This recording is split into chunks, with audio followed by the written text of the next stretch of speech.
नमस्कार, आदाब, सत श्री अकाल। मैं हूं आपका दोस्त अन्नू खान और आप देख रहे हैं न्यूज़ एक्सटेंशन। आप भली बात परिचित होंगे कि नोएडा, ग्रेटर नोएडा और नोएडा एक्सटेंशन जिसे ग्रेटर नोएडा वेस्ट अब कहते हैं, जहां पर जो फ्लैट खरीदारों के मुद्दे थे वो एक ज़माने में एक दशक पहले चरम पे थे और टीवी पर दिन भर चलता रहता था कि नोएडा एक्सटेंशन बसेगा या उजड़ेगा। तो वहीं पर जो फ्लैट खरीदार थे अपने जो गाड़ी कमाई को लेके चिंतित थे और अपने गाड़ी कमाई को लेके 2011-12 में ज़बरदस्त नोएडा और ग्रेटर नोएडा वेस्ट में धरना प्रदर्शन चलते रहते थे।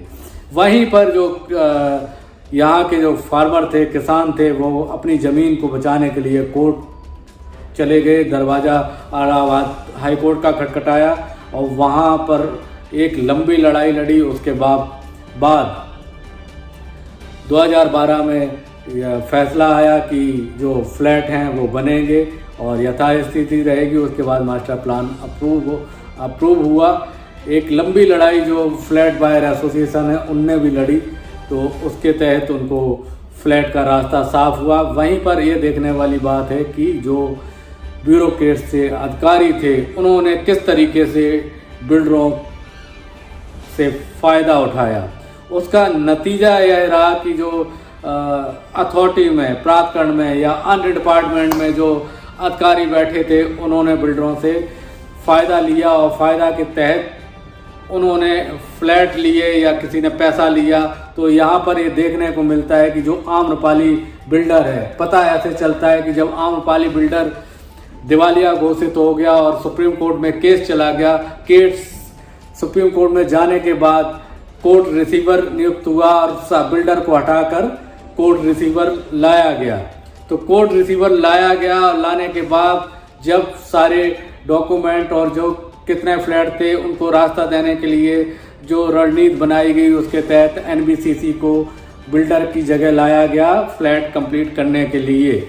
वहीं पर यह देखा गया कि अब जो फ्लैट हैं उनको कोर्ट रिसीवर ने बुलाया और उनको नोटिस दिए कि आप अपना यहाँ पर क्लेम सबमिट करें और आप बताएं कि आपके फ्लैट हैं या नहीं हैं।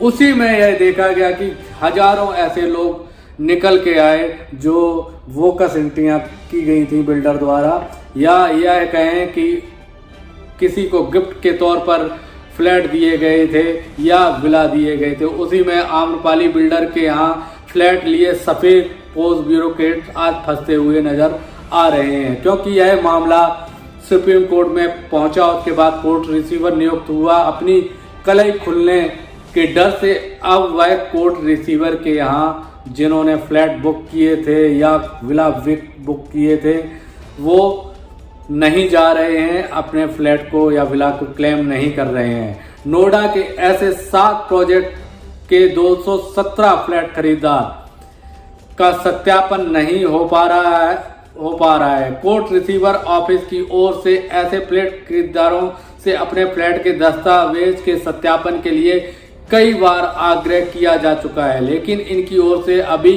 कोर्ट रिसीवर दफ्तर में संपर्क नहीं किया गया है।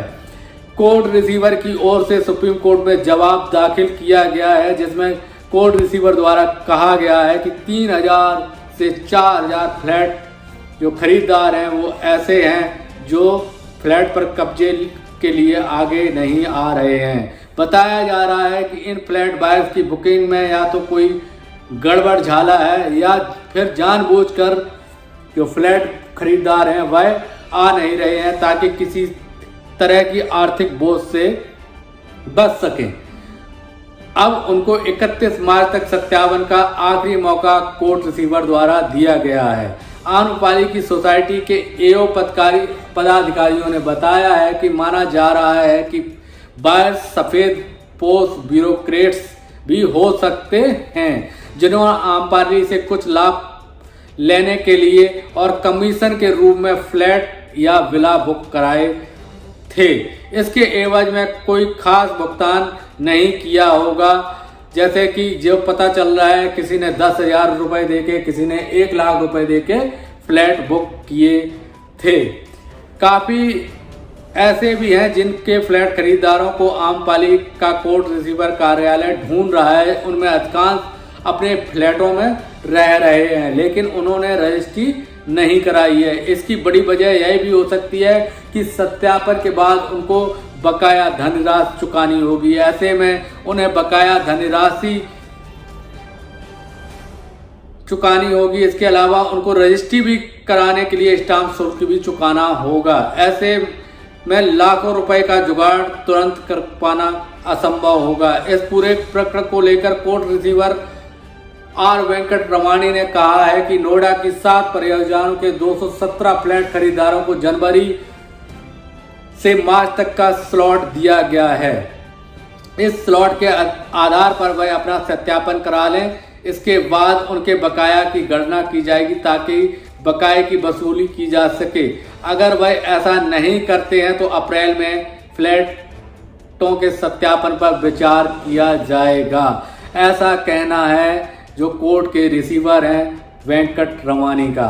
अब आगे देखने वाली यह बड़ी बात है कि कितने जो सफ़ेद पोश लोग हैं वो आते हैं या नहीं आते हैं, या उनकी कलई खुलती है, यह देखने वाली बड़ी बात है। आप भी हमारे चैनल के साथ जुड़े रहिए और चैनल को सब्सक्राइब कर लीजिए और कमेंट्स बॉक्स में अपनी राय को ज़रूर बताइए। धन्यवाद।